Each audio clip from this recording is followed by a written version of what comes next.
Hello my dear students.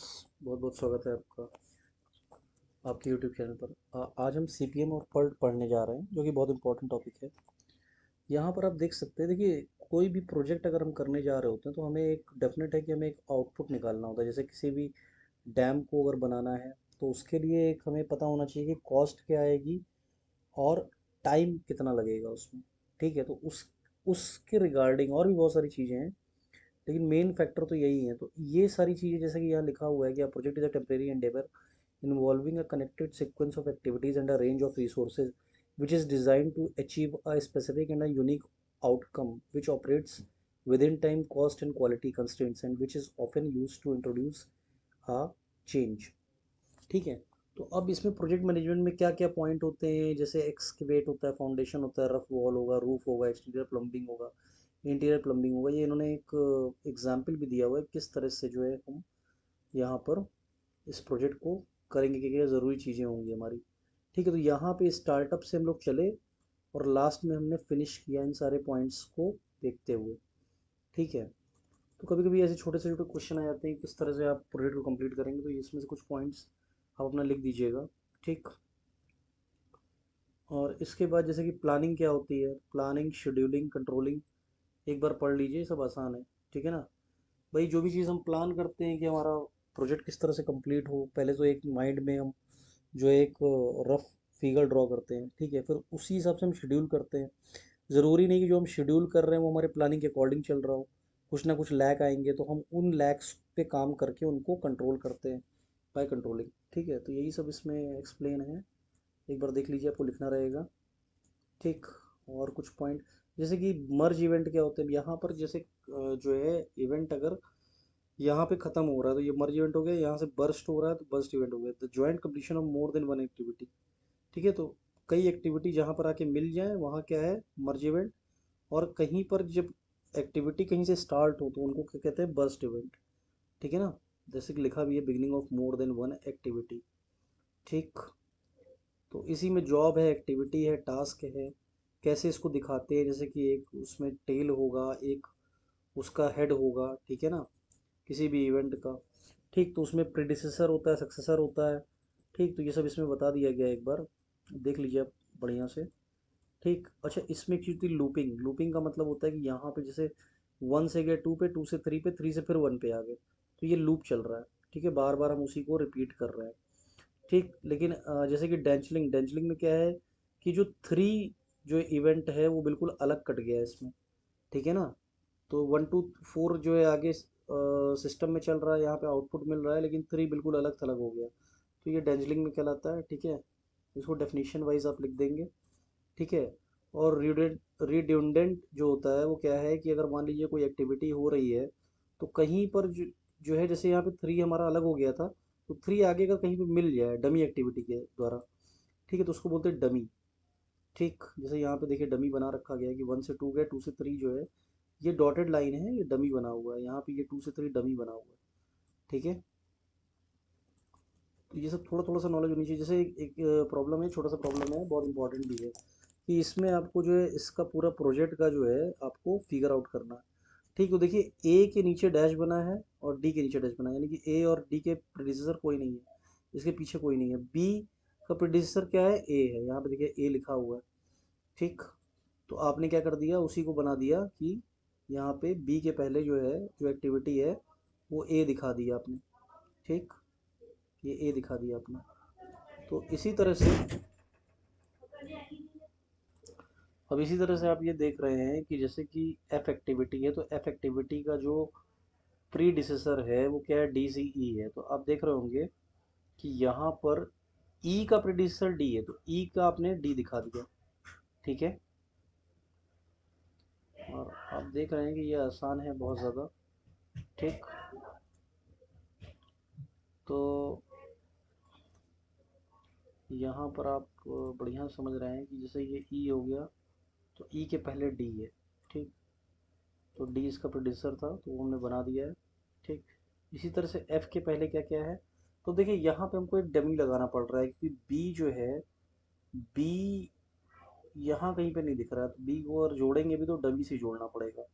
ठीक है, F के पहले क्या क्या है, एक आपका बी भी लिखा है, सॉरी बी भी लिखा है, तो बी अब आपका जो है एफ के पहले नहीं दिख रहा है, ठीक है ना, तो इसलिए इसको डमी से जोड़ दिया गया है, यहाँ पे आप देख सकते हैं बी सी ई है, ठीक है, तो डमी से जोड़ दिया गया है। एच के पहले डी है, ठीक, दिख रहा है आपको, यहाँ एच दिख रहा है, और इसके पहले आपको डी भी दिख रहा है, ठीक है, और जी के पहले जो है वो, जी के पहले आपको दिख रहा है एफ, ठीक है, ये देखिए जी के पहले आपको एफ दिख रहा है, और एच के पहले आपको डी दिख रहा है, ठीक है, वो तो हो ही गया। आई के पहले जी और एच दिख रहा है, तो देखिए आई सबसे लास्ट में बनाया हमने, और इसके पहले जी दिख रहा है, और जी के पहले जी और एच दिख रहा है, तो ये पूरा आपने क्या कर दिया, नेटवर्क बना दिया, ठीक। ये छोटा सा क्वेश्चन था, एक और क्वेश्चन दिया हुआ है, इसको भी देख लीजिएगा एक बार, आसान होते हैं, कुछ खास नहीं होता है, ठीक है। तो सीपीएम क्या होता है, जैसे क्रिटिकल पाथ मेथड, ठीक है, और पर्ड क्या होता है कि प्रोग्राम इवेल्यूशन रिव्यू टेक्निक, ठीक। देखिए जो भी पाथ नेटवर्क में बनेगा वो क्रिटिकल पाथ है, और जो पाथ बना है, ठीक है, तो उसका इवेल्युएशन करना, ठीक है ना, टेक्निक के द्वारा, उसी को बोलते हैं प्रोग्राम इवेल्यूशन रिव्यू टेक्निक, कि उसमें जो कमियां वमियां हैं उनको देख लिया, रिव्यू ले लिया, ठीक है।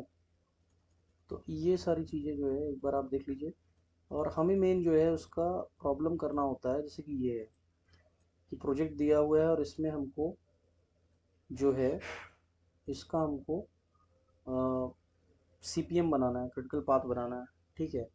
तो अब देखिए एक्टिविटी ये कभी ए से बी भी लिखा होता है, तो 1 से 2 को जो है वो ड्यूरेशन कितना लग रहा है, 3, तो 3 से ऐड कर दिया, उसको जोड़ दिया, दिखा दिया एरो बाय द एरो, 3 से दिखा दिया। 1 to 4, ठीक है ना, 1 to 7, तो ये 2 से दिखा दिया, ठीक। ये सारी चीज़ें आपकी थ्योरी में दी हुई हैं, कैसे क्या आप जो है उसको जोड़ते जा रहे हैं, थोड़ा बहुत मैंने एक्सप्लेन भी कर दिया है, ठीक। तो ये पूरा आपने जो है इसी तरह से पूरा डायग्राम बना लिया। अब देखिए यहाँ पर थोड़ा सा ध्यान देना पड़ेगा कि डिजिट कौन से रिपीट हो रही है, जैसे इधर देखिए लेफ्ट में वन, वन से जो है 3 चीज़ें जुड़ी हुई थी, 2 4 7, तो वो आपको दिख रहा है कि 2 4 और 7 जो है वो 1 से आपका जुड़ा हुआ है, ठीक। तो इस पर फोकस आपको ज़्यादा करना है, ठीक, कैसे क्या जोड़ रखा गया है, ठीक। तो एस्टिमेटेड टाइम जो है यहाँ पे 3 ही रहेगा। अब देखिए 2 से 3 जो जुड़ रहा है उसमें फिर से 3 आया, तो जो एस्टिमेटेड टाइम है प्रीवियस का 3 और ये 3, तो एस्टिमेटेड टाइम क्या हो गया, 3 और 3 6, ठीक है, 3 और 3 6। देखिए यहाँ पर क्या है कि अर्लीस्ट टाइम और लेटेस्ट टाइम लिखा हुआ है E2 और L2, तो इसको समझने के लिए थोड़ा सा हमें ध्यान देना पड़ेगा। जैसे कि यहाँ पर देखिए एक तो प्रॉब्लम ये जो है, जो भी प्रॉब्लम है इसको हमें नोट कर लेते हैं अलग कहीं, ठीक है, जिससे कि हम इसको बढ़िया से समझ सकें, या अगर आपके पास नोट्स हैं तो आप नोट्स में प्रॉब्लम निकाल लीजिए, ठीक, तो बढ़िया समझ में आ जाएगा आपको। जैसे कि देख रहे होंगे आप कि यहाँ पर जो है जो डायग्राम है 1 से 2 एक्टिविटी, ठीक है ना, जब 1 से 2 एक्टिविटी जा रहे हैं तो स्टार्टिंग पॉइंट 0 था, लेकिन जो 1 से 2 में जो टाइम टेकन हुआ वो 3 था, तो 0 + 3 ये आवर में हो सकता है या कुछ भी मिनट में हो सकता है, जैसा भी हो, तो 0 + 3 3 हो गया, ठीक है।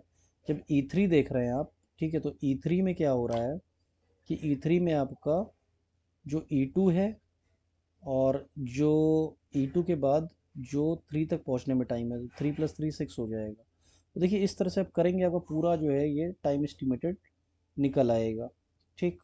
इसमें थोड़ा सा यहाँ पर आपको थोड़ा ध्यान देना पड़ेगा, जहाँ पर 2 वैल्यू है तो उसमें आपको मैक्सिमम देखना पड़ेगा, जबकि जो ये तो हो गया अर्लीस्ट टाइम। जब लेटेस्ट टाइम देखते हैं तो लेटेस्ट टाइम में देखिए थोड़ा सा डिफरेंट होता है, इसमें आप जो लास्ट आपका वैल्यू है L9, ठीक है ना, उसको आप पहले लिख दीजिएगा 15, फिर L9 से जब आप 8 पे आएंगे, 8 और 9 को आप जब ऐड कर रहे हैं तो 15 में से 5 जाएगा तो 10 हो जाएगा, तो देखिए यहाँ पर आपका 10 लिखा हुआ है, ठीक है, ये 10 लिखा हुआ है आपका, ये L8 जो है आपका 10 लिख दिया गया। इसी तरह से देखिए आप जब मिनिमाइज़ करेंगे, यहाँ पे थोड़ा सा ध्यान देना है, ये चीज़ इंपॉर्टेंट है आपकी, कि जब 2 इंटरवल होंगे तो 2 इंटरवल में जो मिनिमम वाला होगा उसको आपको लिखना पड़ेगा। जैसे इसमें मैक्सिमम वाला ले रहे थे तो इसमें आपका मिनिमम वाला लेना पड़ेगा, ठीक है। तो इसको ही आप क्या कर देंगे कि टाइम वाइज लिख देंगे, और ये आपका जो है देखिए प्रोजेक्ट का ड्यूरेशन क्या है कि जितना टाइम टोटल लगा, जैसे 15 लगा है तो वही प्रोजेक्ट का ड्यूरेशन हो गया। इसी पर एक और प्रॉब्लम भी दिया हुआ है, वो भी एक बार आप देख लीजिए, आसान होता है, आप कर ले जाएंगे। ठीक है। अच्छा देखिए एक चीज़ और, कि कुछ और डेफिनेशंस दी हैं, एक बार हल्का सा इनको देख लीजिए। ठीक। बाकी जो मेन होता है वो एक होता है आपका कि ऑप्टिमिस्टिक टाइम, पेसिमिस्टिक टाइम, और आपका देखिए एक प्रॉब्लम और आता है जैसे कि मोस्ट लाइकली, ऑप्टिमिस्टिक और पेसिमिस्टिक। देखिए यहाँ पर जो प्रॉब्लम दिया हुआ है, ठीक है, बहुत इंपॉर्टेंट है इसमें। जैसा कि ऑप्टिमिस्टिक, मोस्ट लाइकली और पेसिमिस्टिक टाइम दिया हुआ है, तो एक चीज़ ध्यान रखिए कि फॉर्मूला इसका होता है कि optimistic plus 4 time most likely plus pessimistic, ठीक है, और अपॉन 6। तो ये कैलकुलेशन कर दिया गया, बहुत आसान है, मैंने पहले भी इसको एक्सप्लेन किया हुआ है। उसी तरह से जो स्टैंडर्ड डेविएशन होता है वो b-a/6 का होल स्क्वायर होता है। तो ये आप जब कैलकुलेट कर लेंगे, ठीक है। और एक चीज़ और होती है x-μ/σ, ये कभी पूछा जाता है कभी नहीं पूछा जाता है, ठीक है। तो ये एरिया के लिए आता है, नॉर्मल डिस्ट्रीब्यूशन कुछ लोग पढ़े भी होंगे स्टैट्स में, ये वहीं से चीज़ आई है, ठीक है। तो बस इसी का जो है फिर नेटवर्क डायग्राम बना देंगे और ये जो है प्रॉब्लम ख़त्म हो जाएगा। इसमें थोड़ा सा ये ध्यान दीजिएगा कि आप जब ये स्टैंडर्ड डेविएशन निकालने की बारी आएगी, ठीक है, तो क्योंकि सिग्मा होता है स्टैंडर्ड डेविएशन, ठीक है, तो सिग्मा स्टैंडर्ड डेविएशन होता है। और यहाँ पे इन्होंने देखिए सिग्मा का स्क्वायर निकाल रखा है, तो अगर इसी का रूट निकाल देंगे तो वो स्टैंडर्ड डेविएशन आएगा, ठीक है। अच्छा लेकिन एक चीज़ थोड़ा ध्यान दीजिएगा कि इसमें जो स्टैंडर्ड डेविएशन निकाला है वो क्रिटिकल पाथ वाले का निकाला गया, जैसे 1 से 2, 2 से 4, 4 से 5। तो इसमें कितना आ रहा है, 1 से 2, 2 से 4 और 4 से 5 में कितना आ रहा है ये देखना पड़ेगा, ठीक है। जैसे कि यहाँ पे √22 लिख रहा है ये, ठीक। देखिए यहाँ पर जब स्टैंडर्ड डेविएशन की बात करेंगे थोड़ा सा आपको दिमाग लगाना पड़ेगा, ठीक। जैसे यहाँ पे जो पाथ आ रहा है आपका वो 1, 2, 4, 5 है, तो लेंथ जो है वो 30 हो जाएगी, ठीक है। लेकिन जब आप इसका स्टैंडर्ड डेविएशन की बात करेंगे तो जरा इसका कैलकुलेशन आप ध्यान दीजिए कि 1 से 2 में जो आपका सिग्मा स्क्वायर आया है वो कितना आया है, 1 से 2, ठीक ठीक ठीक, 1 से 2 आप देखिए कहाँ पे दिख रहा है आपको, एक सेकेंड, 1 से 2 आपको दिख रहा है ये यहाँ पे 4, ठीक है, 2 से 4 9 दिख रहा है, ठीक। और 4 से 5 9 दिख रहा है आपको, ठीक है। तो जैसे ही आप इसको ऐड करेंगे आपका 22 आ जाएगा, ठीक है। तो 22 का रूट जो होता है वो 4.7 आ जाएगा, यही आपका स्टैंडर्ड डेविएशन होगा, यही आपका आंसर होगा। और एक चीज़ और कि इसमें कभी कभी आपको ये भी निकालना रहता है कि z क्या होगा, तो वो 32 - 30 होगा, सिग्मा आपका 4.7 है, ये रख देंगे 0.42। मान लीजिए कभी कभी ये पार्ट आप नहीं भी कर पाते हैं तो ये 2 ही नंबर का होता है, ठीक है। ये प्रीवियस में स्टैट में आप पढ़ रखे होंगे। और एक क्वेश्चन जरूर आना है इसमें, ये ध्यान रखिए, मे भी कभी कभी क्या है कि आपको जैसे कि यहाँ पे देखिए दिया हुआ था ऑप्टिमिस्टिक, मोस्ट लाइकली, पेसिमिस्टिक, वैसे यहाँ पर भी कुछ इसी तरह का डेटा दिया हुआ है, ठीक। तो सेम प्रॉब्लम है और बहुत ज़्यादा इस तरह के प्रॉब्लम पूछे गए हैं, ठीक। आप देख सकते हैं कि उसी तरह का प्रॉब्लम बार बार रिपीट कर रहा है। ये एक प्रीडिसेसर करके है, इसमें थोड़ा सा आपको ये जो है ऑप्टिमिस्टिक, पेसिमिस्टिक और ये दिया हुआ है, सेम है, कुछ करना नहीं है खास, ठीक है। तो ये हो जाएगा। देखिए कभी कभी CPM पॉइंट में डिफरेंस पूछ लेता है, तो 5 पॉइंट कोई भी आप इसमें तैयार कर लीजिए, लिख लिख के प्रैक्टिस कर लीजिए, सही लिख के आइएगा, ठीक है। Okay, thank you, take care, bye.